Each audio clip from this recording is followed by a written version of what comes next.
What up, you guys? We are here for our midweek alchemy message where we are unpacking the spiritual work and how we're approaching the lessons this week in our soul's progression.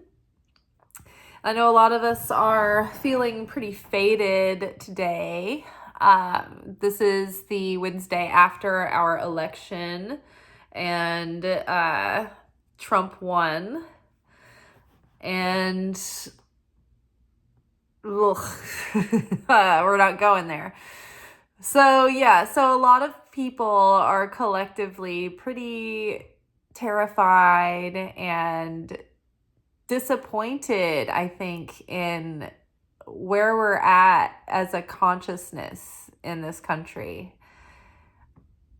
The level of awareness and lack of awareness and ununderstanding, I think, that people have by supporting this character, I think is what's most upsetting for many people. And I myself included. I have a family member, at least one, that voted for Trump, who has been so preoccupied with being a godly person their entire life, and to the point where they're projecting that expectation onto others as well. And then they go and vote for the least godly person that was optional. And they usually give the excuse well, this is a brother in Christ. This is a brother in Christ. And I'm like, well, so are the other candidates. So that shouldn't be, that's not a deciding factor really, because they all have faith. Most candidates that we've ever had have claimed faith. In fact, some might even claim faith to pander to their audience to get the vote. But when you are believing a lie out of your own convenience, then it's good enough.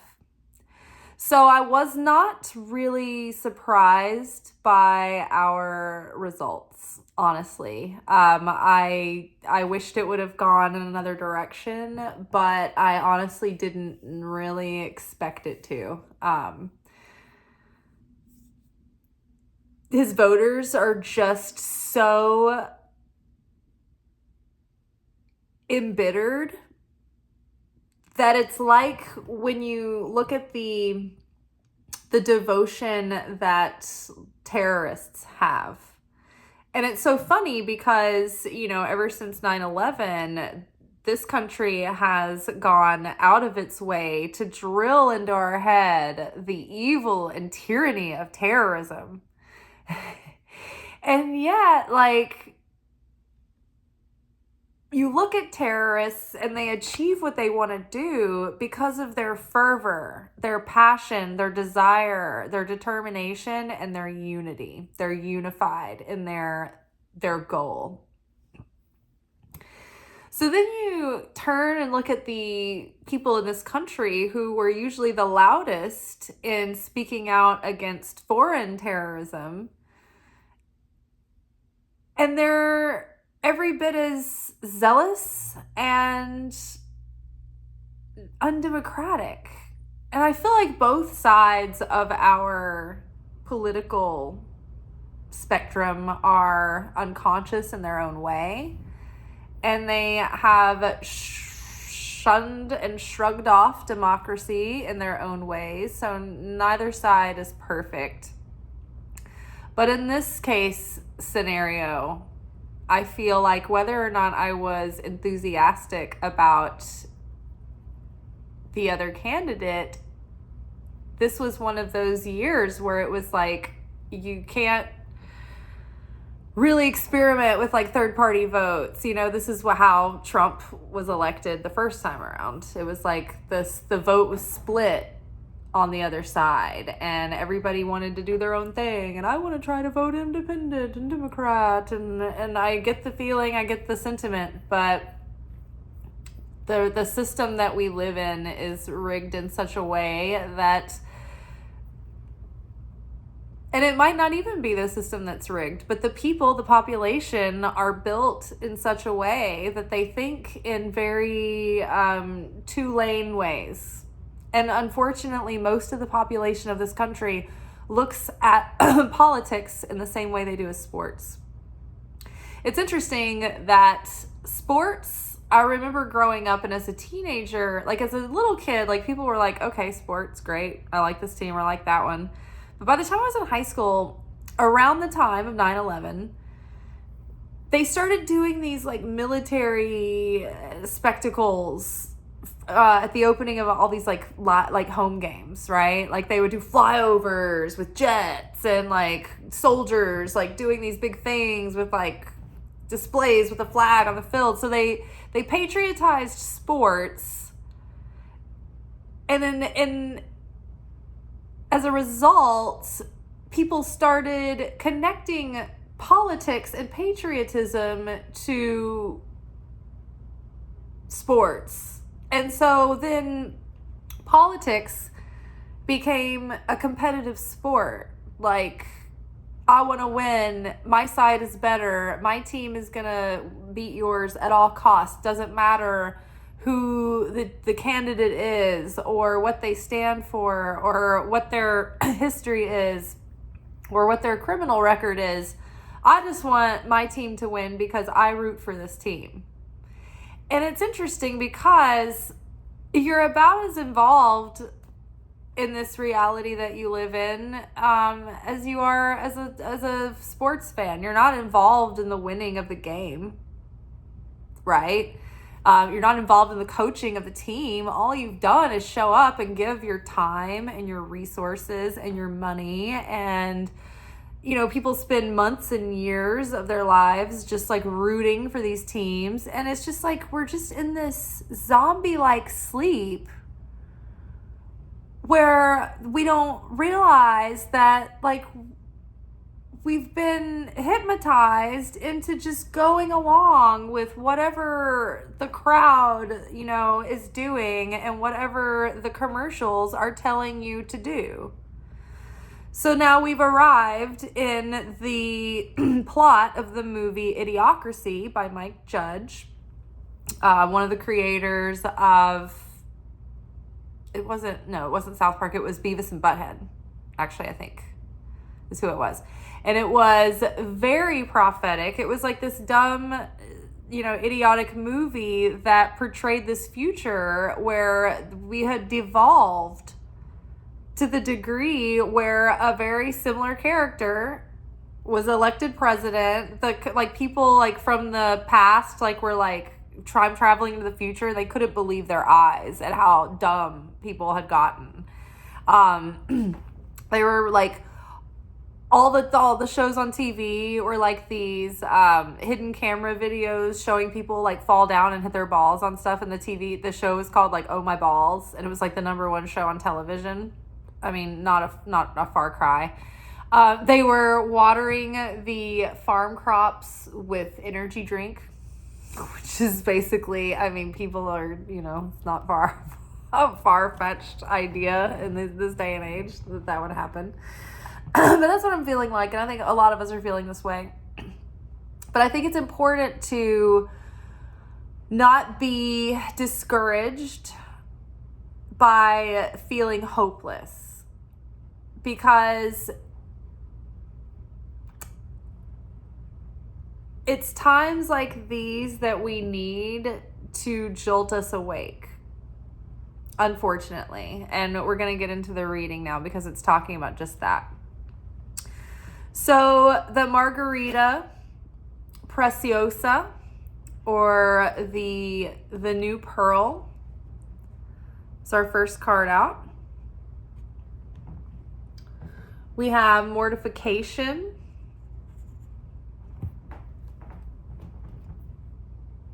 And we have blood.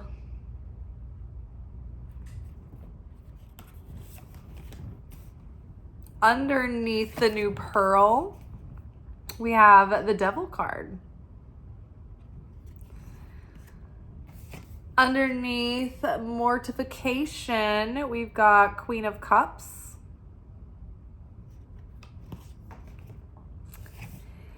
And underneath blood, we've got 4 of Pentacles.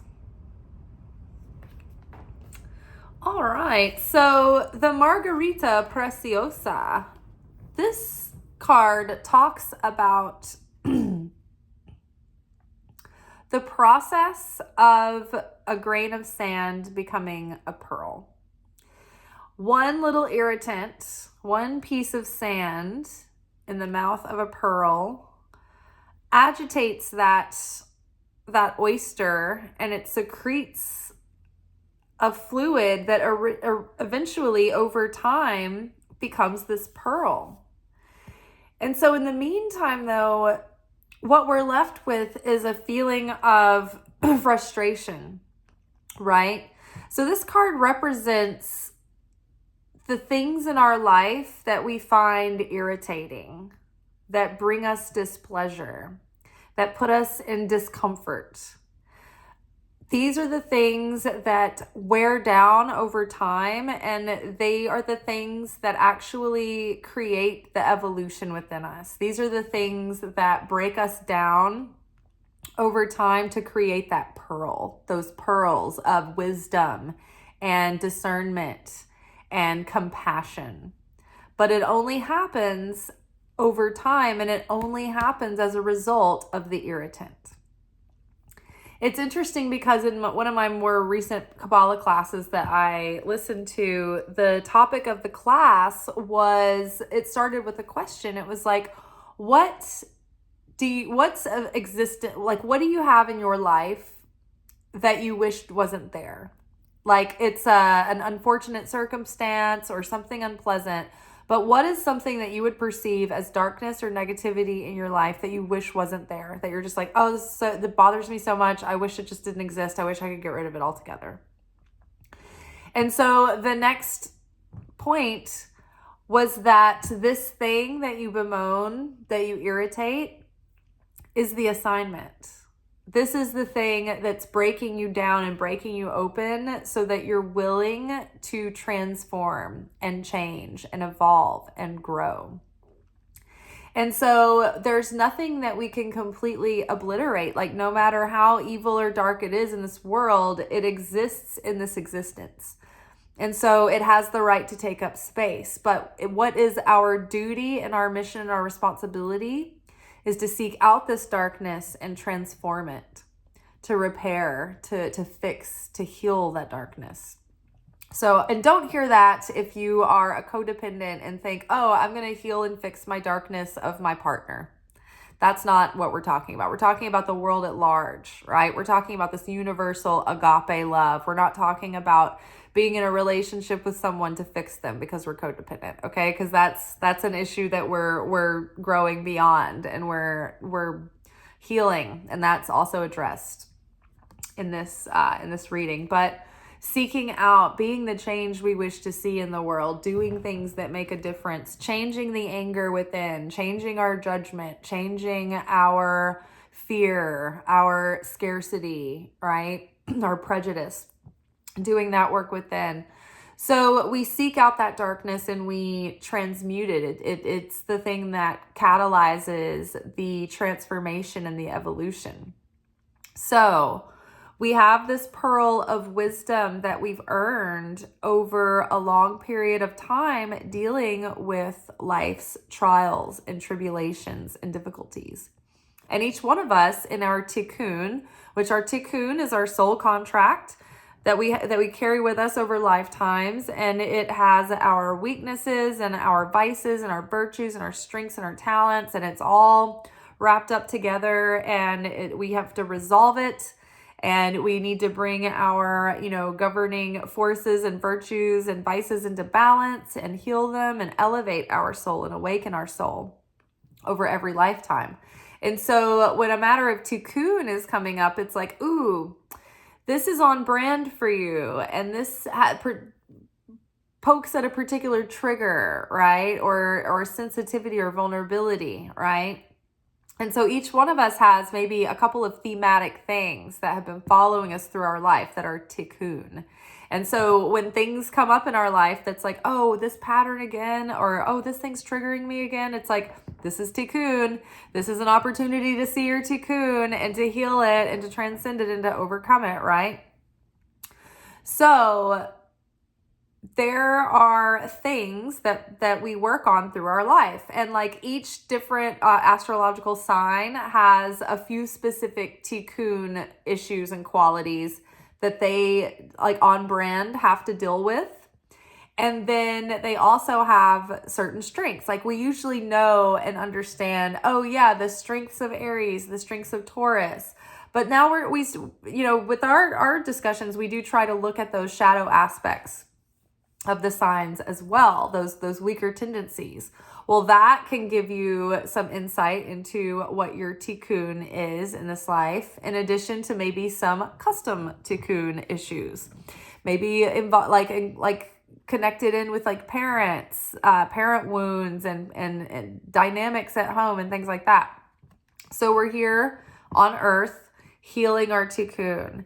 And so when we have these pain points that come up, especially ones that are ongoing and they're repetitive, it's like that's the big highlighter in the notebook. Like, this is your assignment right here. This is the universe inviting you to deal with this issue. And speaking of that, so the devil being with the precious pearl here, isn't the devil like...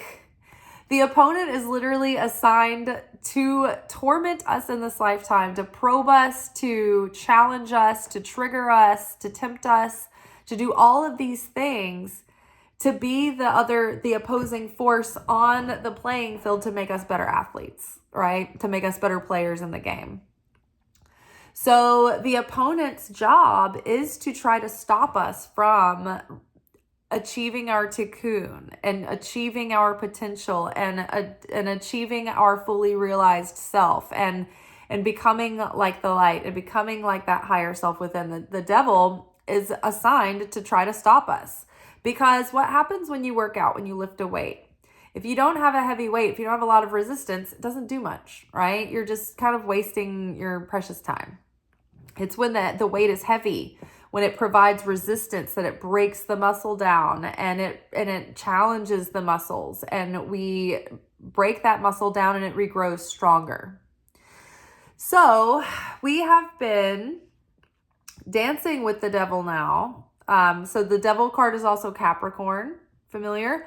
Saturn, familiar?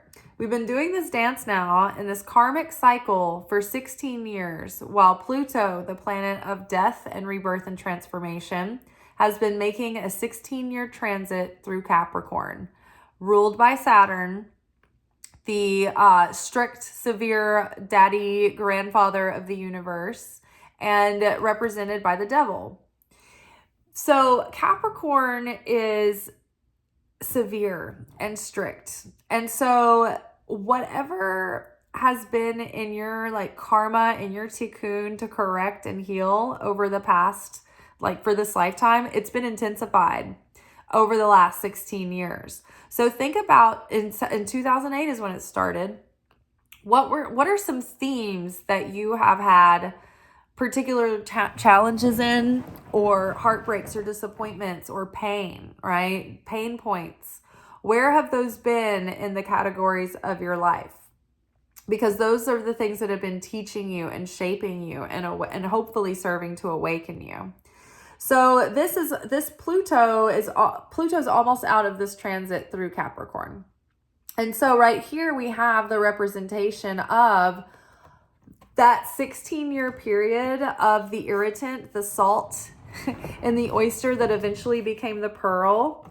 We're in our pearl moment. We're coming out of that transit. November 14th is when Pluto moves into Aquarius, which will really lighten things up and change the mood in a lot of ways, especially if you're a cardinal sign, or if your top three are in the cardinal signs, which I'm a Aries, Sun, Cancer, Moon, Libra rising. So all cardinal signs. And then my third house of communications, which my whole career has had to do with communications, is in Capricorn. So you can imagine the frustration, the irritants of the last 16 years when it felt like zero things have worked out for me. That's what it has felt like. So that might be something like, for example, for you, you may have had areas of your life where you're like, I have given so much and I have tried so hard and I don't understand, but I have had zero results or just enough to like tread water or survive, right? You're like, what is this? It's been the opponent, that opposing force, but also the influence of Capricorn. Pluto going through Capricorn. So we look back on these lessons and in a way, all along we've been like, why me? Why is this happening? We've bemoaned them. We've cursed them. We've been, resentful of it all. And now we finally arrived at a point where we're like, oh, I've actually appreciate all of these things that I've been through because I can feel my strength and I can feel my wisdom and how far I've come since 2008. I can feel the difference in myself of how far I've come since the last time Trump was elected. I remember that day I was terrified and devastated and heartbroken. And this time I was just prepared. Honestly, I was fortified. I was ready for it. I didn't expect that people had deepened or grown so much. I've been listening to people talking. I just didn't know that it was so much of the population. So many of life's challenges have brought me to a point where I feel strong in a moment where many people do not. And I feel like I appreciate what I've been through so that I can be a person who can anchor for other people right now, who can stay grounded, who can stay strong, who can keep perspective. Yeah, I'm pissed, I'm angry, I'm disappointed, but ultimately I know we're going to get through it.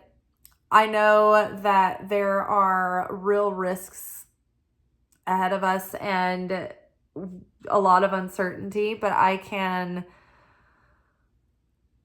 believe for the best and have certainty that the Creator will see me through it. And no matter what, I will be okay. And I will come out the other side of it. And the Creator has a plan. And as long as I am in faith, the Creator is going to take care of me. Then all will be well. And at least I will be in a state of peace until it's not well, right?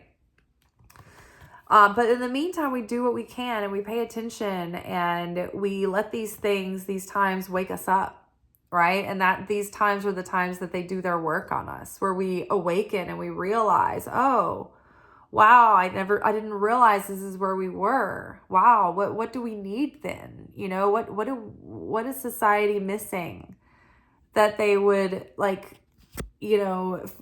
we would find ourselves in this place again? And I'll be honest, I have people who are Trump supporters that read my posts and watch these videos, and it surprises me, but I'm glad they're here. I welcome all, but I don't edit myself or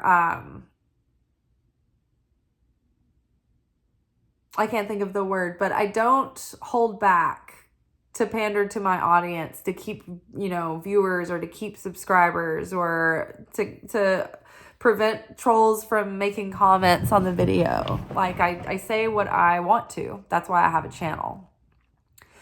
So I feel like I'm grateful for all of the hard things that I've been through so that I can be here for people now, but also so I can have the courage to say what I want to say. Hopefully in a meaningful way that's not just anger and tit for tat, Hopefully what I say means something. So we bemoan the devil and we're resistant of it, but it's really given us this wisdom and this strength, and this depth and compassion that we wouldn't have had otherwise. And so I'm grateful for these 16 years of karma. And that karma has served not only to strengthen us and to awaken us and to help us overcome our weaknesses and shortcomings and grow into our potential, but it's also served to purge the judgment that would have been, weighing our scale down on the negative side too. So it's served to cleanse us and balance things out in many ways. So now, having come through this cycle and getting ready to move into a new cycle and create a life from a consciousness more in affinity with our higher self, and we're building a life more authentic to our true self than we ever had. We're seeing with the Mortifico here what needs to decay, what needs to die away, right? Pluto, death and transformation, has been going through our material physicality, right? What's ready to be released and let go of? We have this card paired with the Queen of Cups. And so a lot of what I'm getting from this is that we are more aware of our patterns than we have ever been, and we are more aware of what have been our tendencies to overgive and lose ourselves in relation to other people. Where have we compromised ourselves? Where have we let our empathy cause us to maybe lose the ability to be decisive and strong, right? Because we want to make sure everybody's taken care of, that it's like softened our hearts so much that it's become a vice. And so then when you're that kind of an empath, it's like so many times you have these porous boundaries and you can become codependent or enmeshed and feel responsible for other people's emotional comfort and ability to accept and be comfortable with everything. Right? And so you people please, and you're like, oh, well, it doesn't matter all that much to me, so I'll just go along, or, we can do whatever y'all want to do. Or I'm going to work myself to death for you, or I'm going to give all my devotion and commitment and energy to someone who's not giving it to me. It's not reciprocated. The Queen of Cups is also super intuitive and insightful and sensitive and nurturing and caring. So of course they're going to be a magnet for people that want to take advantage of that, right? So we have to also see through all of that, and we've let all of those ways that we were blind, and the ways that we wanted to be kind, but we didn't realize that sometimes you have to be cruel to be kind. Sometimes you have to be strong to be kind, and sometimes going the other way can be actually detrimental. In some cases. And so I think that we've been awakened to these tendencies within ourselves. So we've seen, okay, what is the predominant unconscious patterns that drive me? What are these triggers and temptations that set me off in this reactive behavior that then sends me spiraling into these patterns again? So we've been able to identify those and learn them about ourselves so that we're disempowering the influence that they have over us. So we're seeing those things. We have learned more about our attachment styles and whether or not we have a healthy attachment style, right? So we've seen where we might be anxious or avoidant, and the context around how that plays into our triggers and setting us into a reactive behavior, and also learning how to have self-control and not just fall into reactive behavior, but really have ownership of ourselves, so that we can practice sovereignty and free will. So letting those tendencies and those behaviors go, letting go of we said codependency, the way that we have to play these roles always with people, or enmeshment, we're growing past that.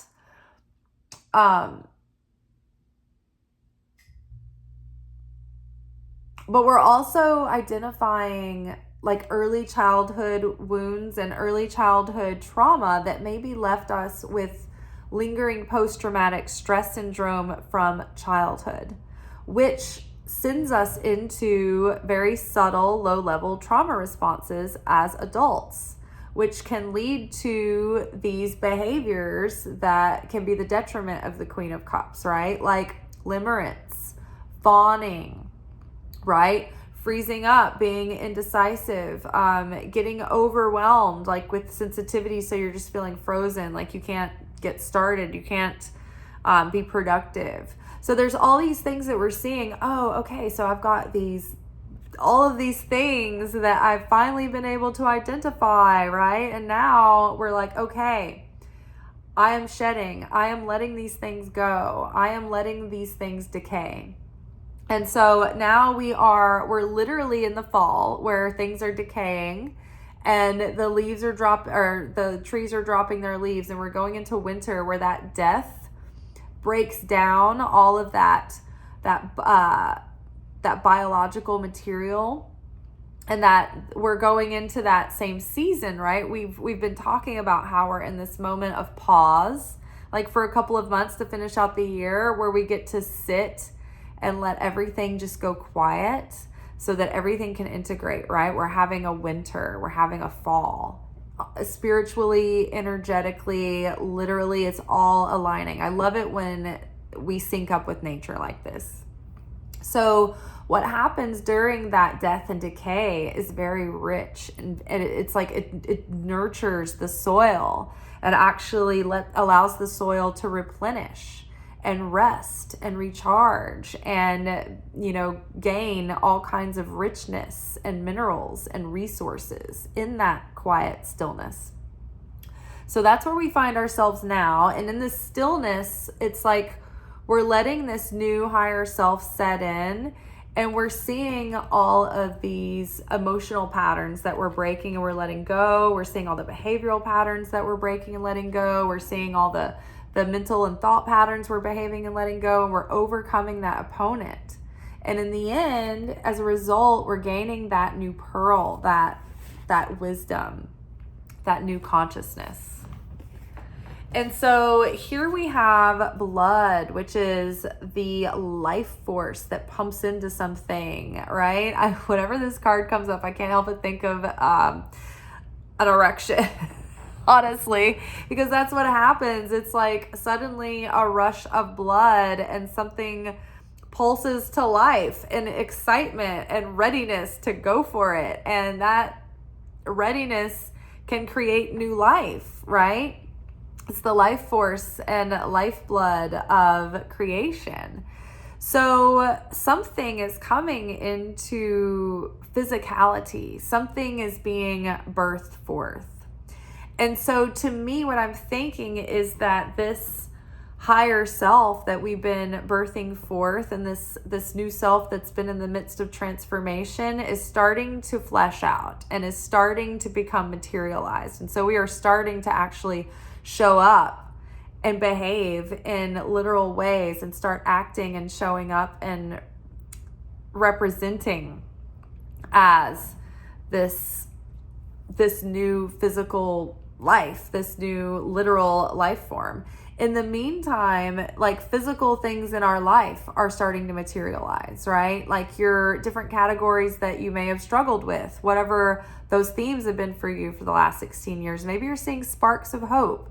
Like, oh, I'm seeing little signs of change, little signs of life. So we are moving towards, we've got 4 of Pentacles here, more stability, more security. But we have to give up our grip on control, because it's cutting off the blood. It's cutting off the circulation of the new things coming to life. Do you see this lady here? It's like she has this grip on this house. And when I look at this card, it's interesting because you can look at it from a couple of ways, but sometimes it makes me think that she's actually standing outside the gate, looking up at the life-size version of this house.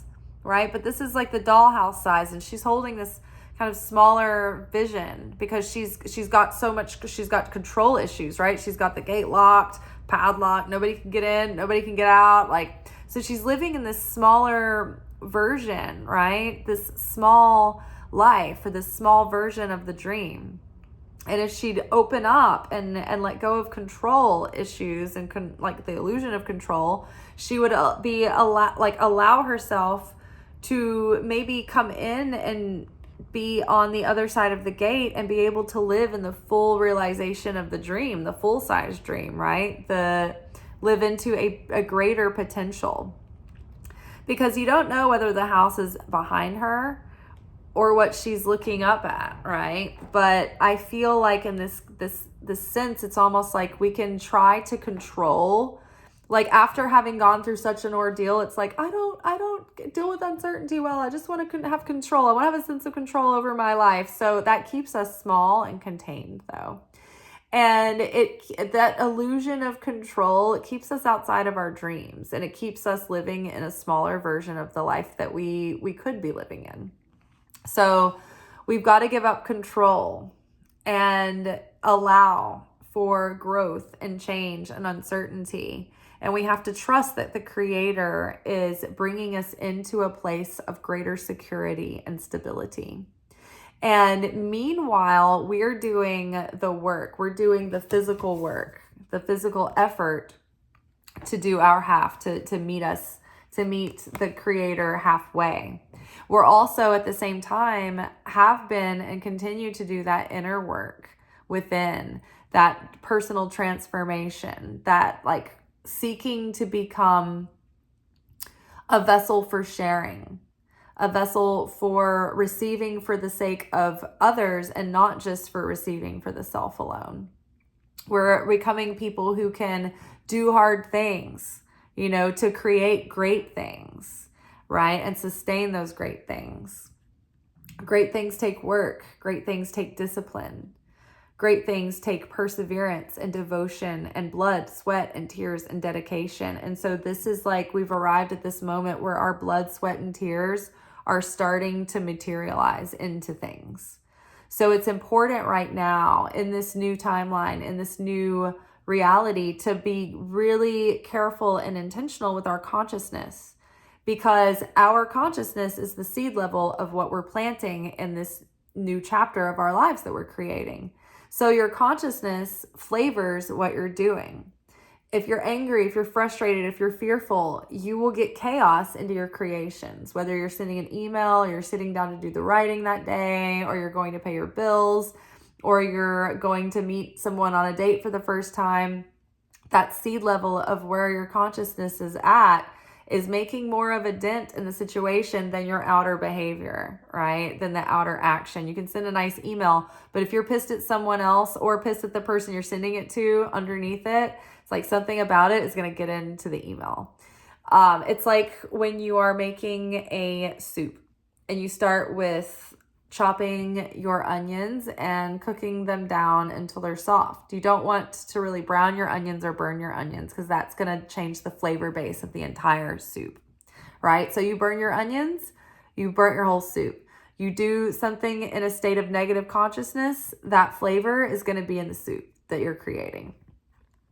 So keep our consciousness in a state of joy, in a state of gratitude, in a state of love and sharing and creation and hope and certainty and confidence. Keep that stillness within. Don't let anything rock you out of your peace, because when we are rocked out of our peace, we are separated from the Creator and therefore cut off from our blessings.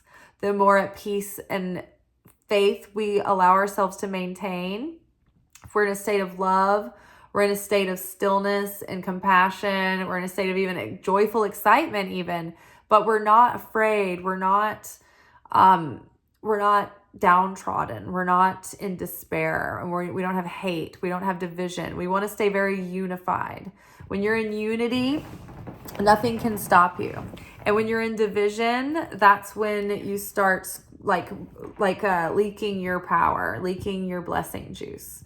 The people of Babel, in the Bible, the story of Babel, they had insight into these spiritual technologies that they were wanting to use for their own corrupt will. And the Bible says that they were so unified. They had two things going for them that made them almost unstoppable, even to the Creator. Even the Creator was almost it was almost out of the Creator's hands to interrupt them. Even though they were on a mission to destroy. They had a very destructive intention, the people of Babel, apparently. So what they had going for them is that they knew how to use the Hebrew letters as spiritual technology. They knew how to use the combinations of Hebrew letters to awaken and guide the forces of the universe and the cosmos. And the second thing is that they were completely unified. They were of one mind, completely unified in their cause. And so one thing that Americans don't have, we say it every morning in throughout school, and we never think about what it really means, and we never realize how true it really is. But united we stand, and divided we fall. That is true on a spiritual level. That is the groundwork, foundational truth of spirituality. When we are united, we are powerful. We can create, we can achieve. We can achieve almost anything. We can be unstoppable when we are united completely. But we always have a little grudge. We always have like this thing, tit for tat. My ego wants to get in the way. I can't, I can't abide by you. I can't accept you. You can be united and disagree with your neighbor.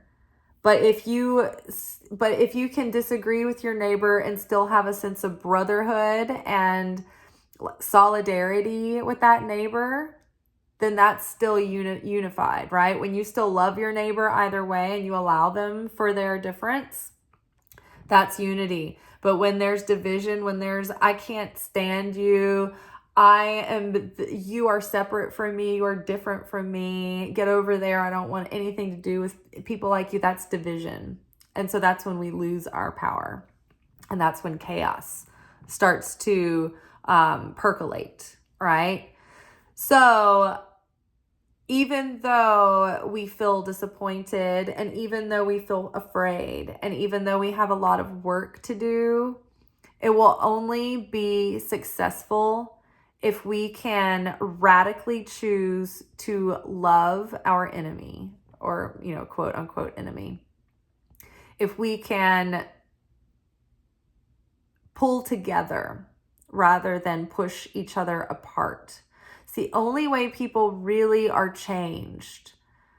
That's the only way people can get around their prejudice, is when they're forced to get to know someone one-on-one, and that person showed them humanity and dignity and compassion, even though, maybe they didn't deserve it. It melts away the anger. When you go tit for tat and you go fisticuffs, it only builds more walls. It only perpetuates the anger. It only perpetuates the conflict. So we have to find peace somehow, right? And I know that we want peace on earth, and we're calling for a ceasefire and to put our arms down, right? But right now we need to also adopt that desire for peace at home, social peace, social justice, emotional peace with our fellow countrymen. All right, you guys, this had a lot of layers. It was like political, it was personal, it was spiritual, it was a lot of things. If you're still here, thank you so much. It is a long episode, but a lot to say today. All right, well, we will be back together for tomorrow for our weekly romance oracle reading. I'm sure we're going to be meeting our soulmate soon as usual, so that's always saying.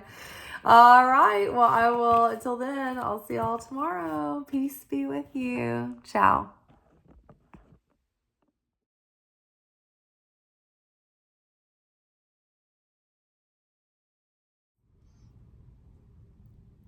Thank you for watching. If you enjoyed this video and you got something out of it, then please give it a like. Subscribe to the channel. Turn on notifications to be notified of when I drop content. Like the videos, comment, share them. Anything that you do helps these messages get out to other people who need them. So you watching a video and taking an action on it actually makes a positive difference in someone else's life.